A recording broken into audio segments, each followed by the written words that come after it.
I'm Leo Warder for Kit Guru, and this PC here from Fierce PC is their eSports Overlord. Very, very big news indeed, because this is a PC with a GTX 1080 graphics card. Obviously, PC builders are going to try and use 1080 as soon as they can. This is the first that I have seen. Big up. Okay, before I dive in any further, I'm just going to take off the Windows side panel to avoid reflections, and so you'll get a better look at the innards of the PC.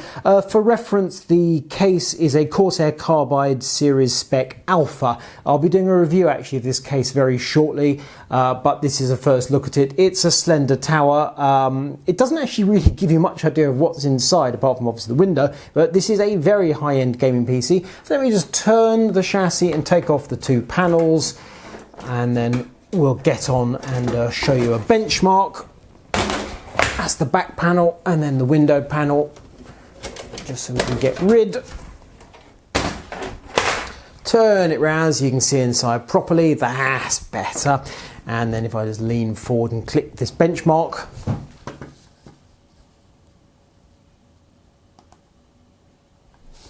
and that's going to be ashes of the Singularity running DirectX 12 running at 4K. So the hardware from the top, we've got a Core i7-6700K, stock 4.2 gigahertz. This turbos to 4.6, give or take, that's 10% extra. The liquid cooler is a Corsair H80i, which is a 120 but dual fan push-pull. You've got 16 gig Corsair Vengeance DDR4 3000 XMP, obviously, because the stock speed would be 2133 without XMP. This takes it up to 3000. So 16 gig. You got a Gigabyte GA Z170X Gaming 7 motherboard, which is quite high end. You got GTX 1080 Founders Edition. We've got an SM951 SSD. There's a little bit of back and forth. Fierce PC has actually changed the spec of the SSD to SM951 because that adds NVMe, i.e. faster. We've got a 1 terabyte Western Digital Blue hard drive to give you some bulk storage for all your games. As I said, it's a Corsair Carbide Series Spec Alpha chassis, and then we've got a Corsair RM650X power supply and Windows 10. Power supply actually, in some respects, very uninteresting, but in this instance, there is a thing about that. So 650 watt, which doesn't sound massively highly spec'd for a decent gaming PC. When I was checking figures, when this system idles on the desktop doing next to nothing, it draws 80 watts at the mains plug. Under full load, and that's AIDA64, so beyond gaming under full load, 310 watts. That's with the CPU and the GPU hammered mercilessly, 310 watts, which I think, that's no massive surprise to me. It really impresses me how modern PCs draw next to no power when they're flogging themselves. And you can ratchet back, if you're doing 3D Mark, you're around the high 200s. But 300 odd watts, 650 watt power supply, sounds a bit pathetic, more than enough. And it puts the power supply in that mid-range territory, 50% load, which is where they really sing along nicely, maximum efficiency, and you're so far off its rated limit, it's just silly. So there we go, 650 watt power supply, plenty of juice in hand. You want to whack in a second 1080, yeah, you can go for it. Who'd have thought it, eh? Overall, the hardware, good. Now, that little lot, I added it all up, including Windows 10, pricing that in at 85 odd pounds, which I know is a bit of a picking a figure out the air job. I came up with a total of £1,590, Inc. VAT, and Fierce PC's charging 1,600, my mistake, and 40, 1639.95 if we're being pedantic, Inc. VAT. So basically, if I was to buy all these bits, build it, that's the money Fierce PC is going to charge me. So can't complain about the pricing. They also whack in quite a decent warranty, whether you want parts, labour, and return to base and all the rest of it. So you've got return to base 1 year for parts, 3 years for labour, and they'll handle the carriage for the first 30 days, which basically means if you hit an initial problem, they'll fix it for you. Okay, that's ashes finished. I'll just shut this down and get the screen out of the way. So if you head over to Kit Guru, look at the graphs and such like, what you will see, not surprisingly, is that an overclocked Core i7 6700K with GTX 1080 plays games very nicely. I know, who'd have thought it. Clearly if you're playing at 1080p, well, you could have a GTX 980. So 1080 is just overkill. Ramp it up, go to 1440, go to 4K. You're in clover. We on Kit Guru have done a few reviews of 1080 so far, and quite clearly it is the monster epic gaming graphics card of the year, no two ways about it, and probably of next year for that matter. But then if you're paying £619 for what is not quite a reference graphics card because it's not called that anymore, it should be good. It is good. So I've done benchmarks at both 1080 and 4K, and you do get some curiosities because once again GTA 5, which as we know, if you ramp up the settings, you can kill any graphics setup on the planet, no two ways about it.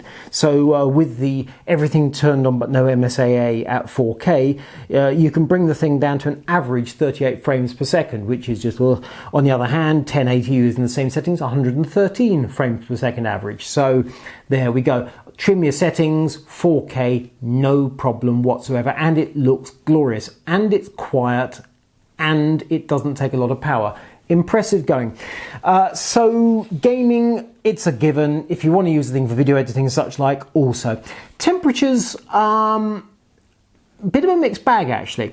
The GPU, no problem at all, fully loaded, 74 degrees. That's hammered mercilessly, and it did that. CPU with that Corsair cooler, which is set to quiet. The PC is quiet.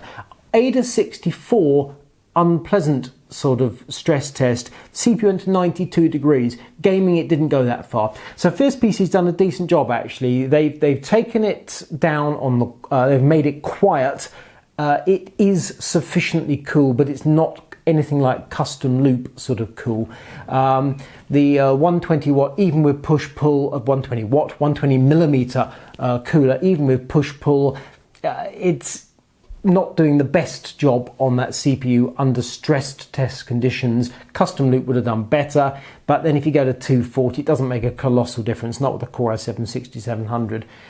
You need custom loop does the job, but all in one, it struggles. Anyway, on the front of the chassis, we have a fan selector switch, and when the system arrived, that's actually, I must have knocked it actually, because initially I thought the system's quite loud, flicked it back, case fans at the front went quiet, system really impressively quiet. Also, the LEDs in the fans illuminated inside of the chassis quite nicely. It's only a white light, nothing too special, but it made a difference. Build quality, absolutely solid. I mean, have a look, nothing to complain about there. And you've got a fully exposed power supply, no cover, works nicely. And you go around the back, and similarly, that all works. So, build quality, perfectly happy with that. That's the case fan wiring going on there, which is why you've got some Molex in the mix. It's all absolutely acceptable. So, pricing, it's a lot of money. No two ways about that, but it's a lot of money because the components are expensive. The graphics card obviously being the bulk of the expense, so that's just a given. If you're buying a GTX 1080 PC powered by Core i7 with SSD and hard drive, you're paying money, and there's no getting around that. Build quality, absolutely fine. The chassis, I actually have mixed feelings on this. It's quite, and I don't mean this in a bad way, a dull looking chassis. This is an understated PC. In some respects I like that. It's not bling, it's not got sort of dragons and stuff coming at you, but you don't look at that and go, that's a £1,700 super duper high-end gaming PC, even though it is. It's just like PC. I mean, if you're told it's $399 and really basic, I think you believe it. But no, this is a high-end PC that just kind of doesn't really shout about it. So either you like that or you don't. Here's the big question.